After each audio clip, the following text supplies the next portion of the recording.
Hello, everybody. Welcome to episode 28 of Three Losers in Church. My name's Chris. This episode is about mental health and Christianity and where they do and don't coincide. I've been thinking, I always start off my phrases with, I don't know. I've been thinking a lot about how not seriously we take mental health in this country. It's probably outside of this country too, but I've only lived in this country, so I only have that gauge. But I think more and more mental health is like a serious issue in America, and we do a terrible job of addressing it.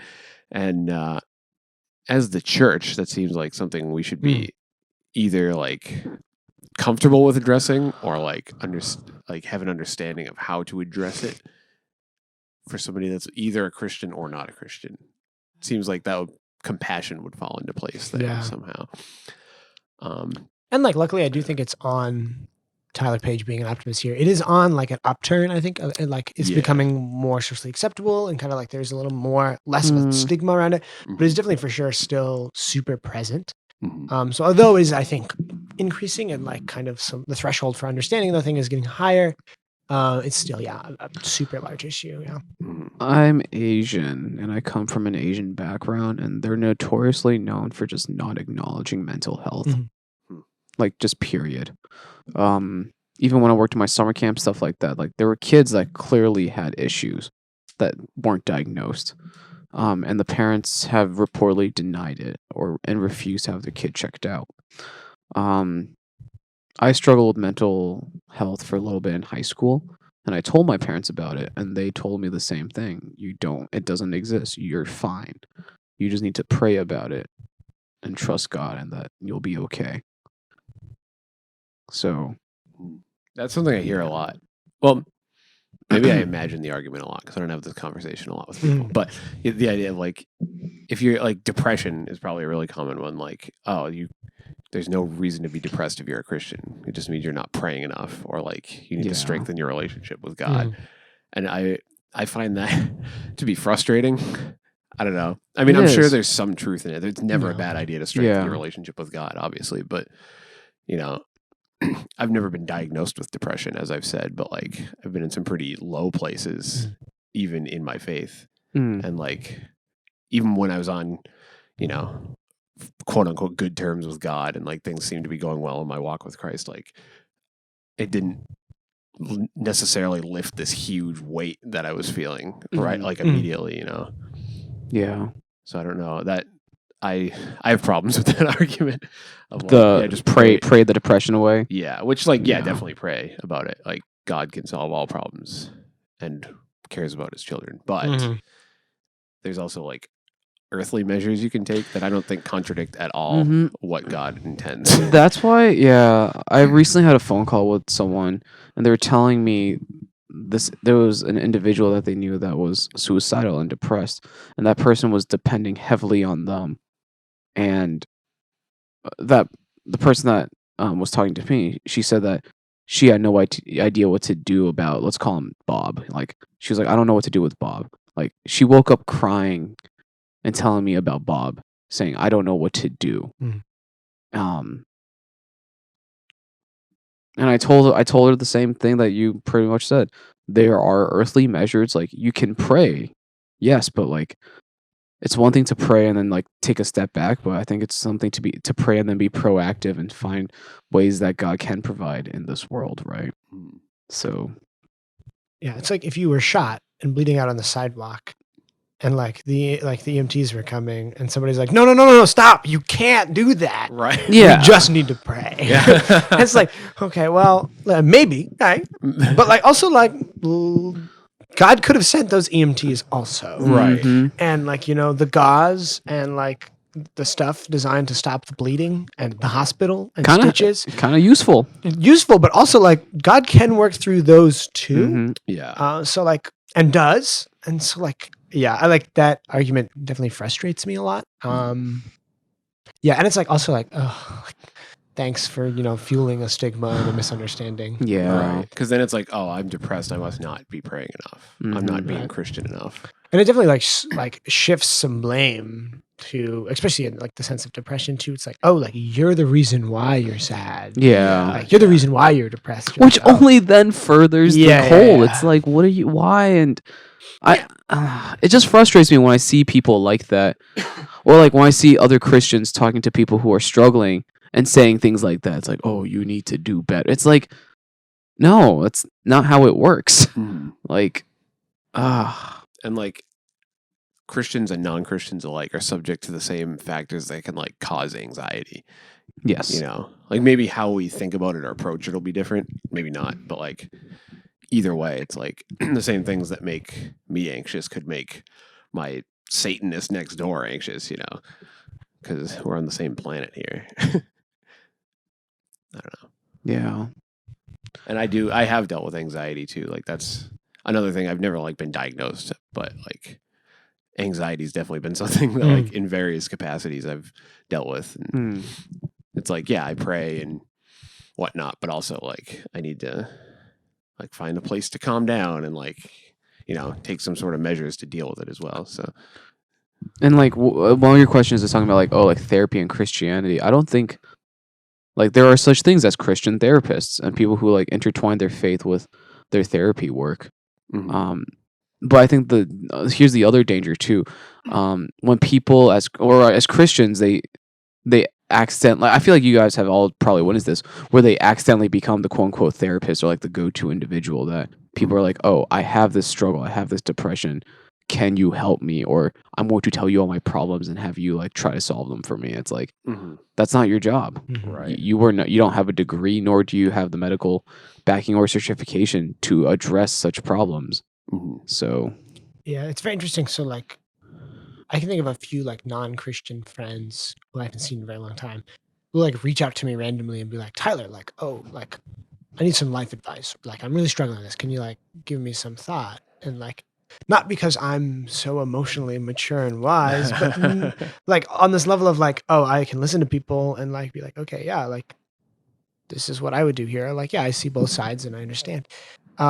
Which I think is great and I think we should do for each other, Mhm. right? But then there's a level of like it reaches a point where it's like, oh, I'm just like not adequate for this. Like Yeah. I'm not like trained for this. Mhm. There's a reason why that training exists. There's a reason yeah, why people, you know, get degrees and doctorates and stuff like that to do these things. So it's like Yeah. it's important, and maybe you're that person's like only measure, right? And Sure. that's super important. But yeah, and so like I don't think there's a really common connection between like therapy and being like, you know, ungodly. I don't think many people would make that yeah, argument. no, I really can't think of any who I'm sure there's someone Right. who does, but Well, there also just used to be a huge social stigma about therapy.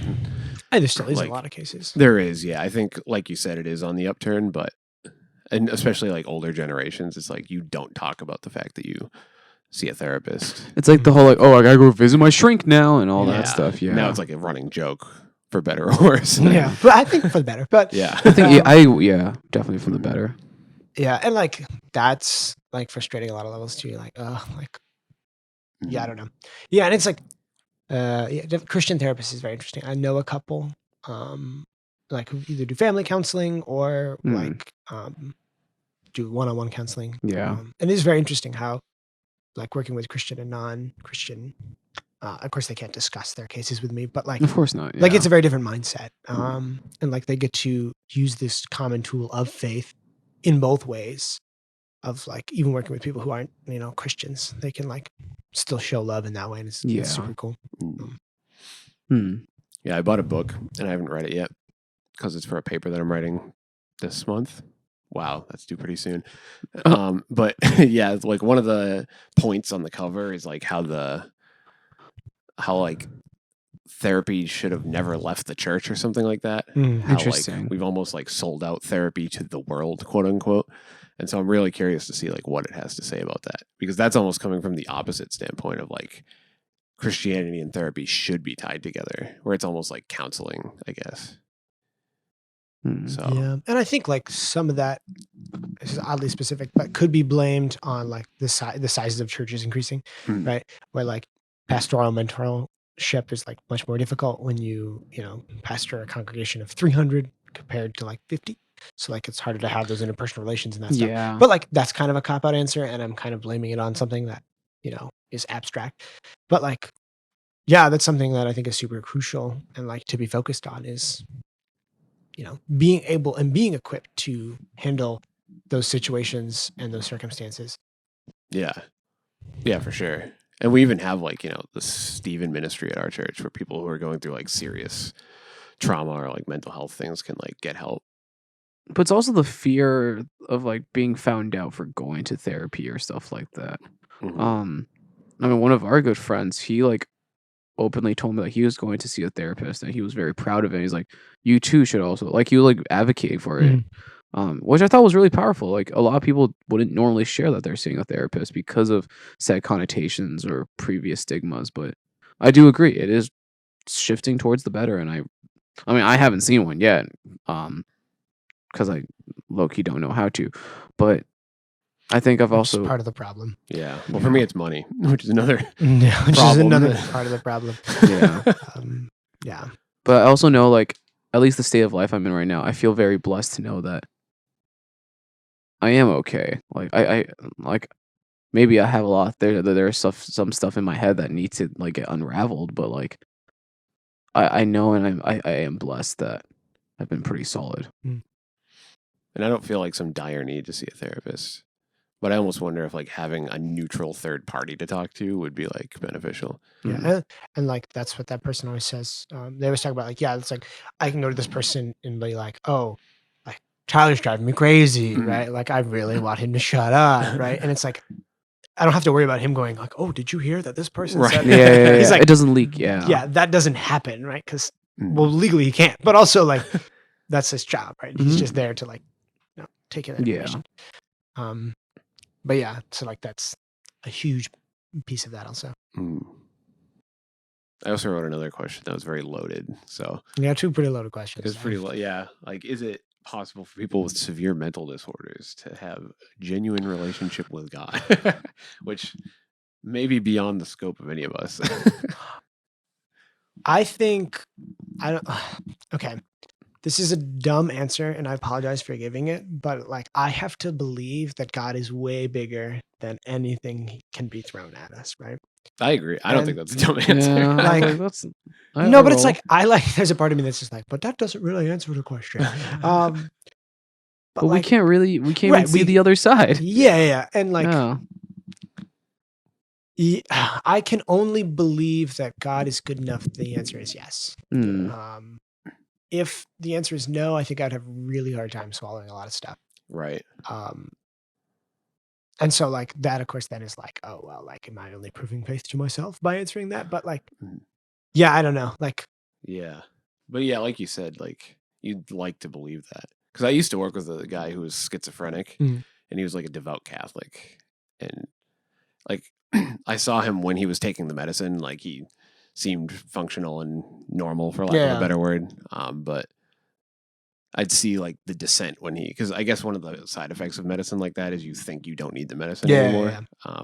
So like I would see him stop taking the medicine and like I could see like it's very obviously different, but like you said, I'd like to believe like that doesn't change his relationship with God. Like Mm. even if something in him is like fundamentally different or like yeah. I don't know, the way he thinks or perceives is different when he's in that state. I don't know. And of course, there's always like good days and bad days too. Mhm. Yeah, which is a lot. Yeah, I mean, I don't have a lot of good examples because I have a cousin with autism, but his family isn't religious at all. So, Mhm.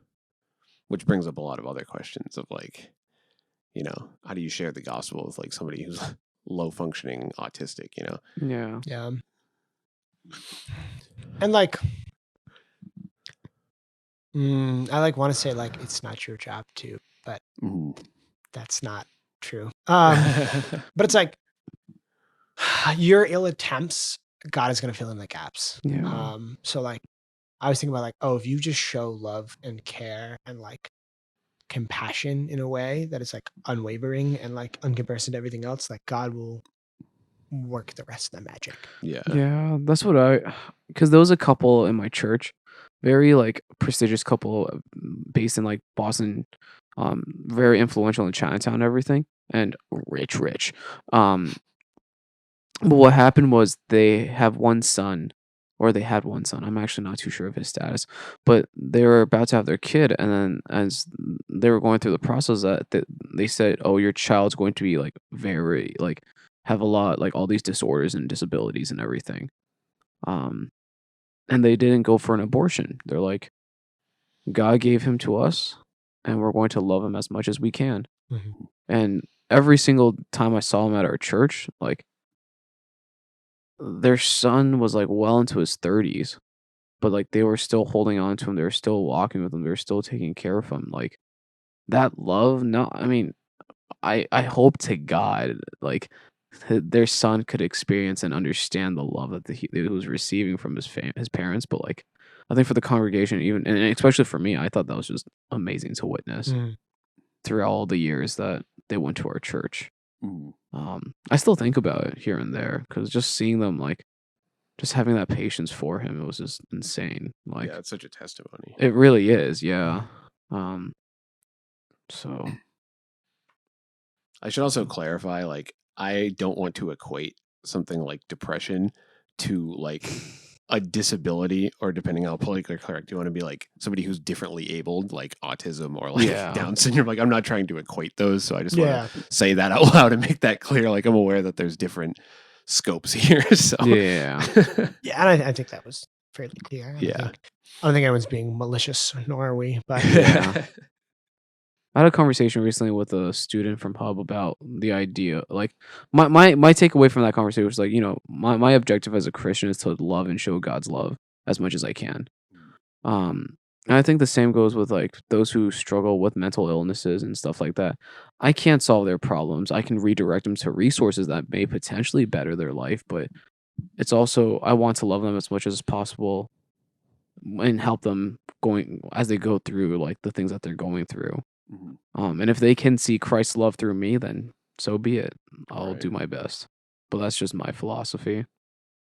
And like you said, I mean, maybe God's working in ways we don't even know about in people who, you know, can't take in information like that the way we can, or I don't know.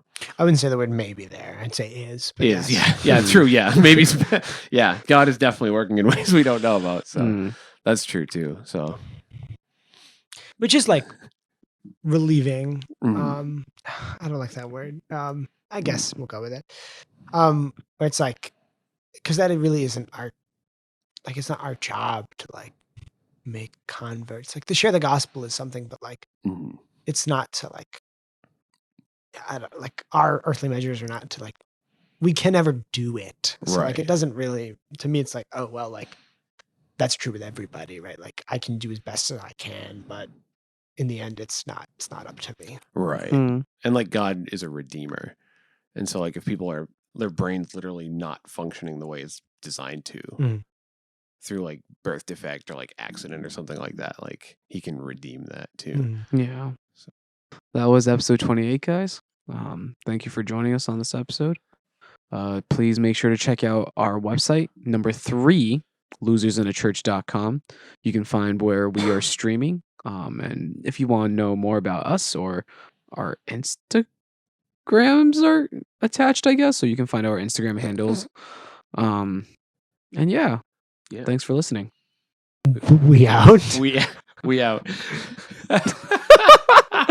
And That have was a good uncomfortable. one.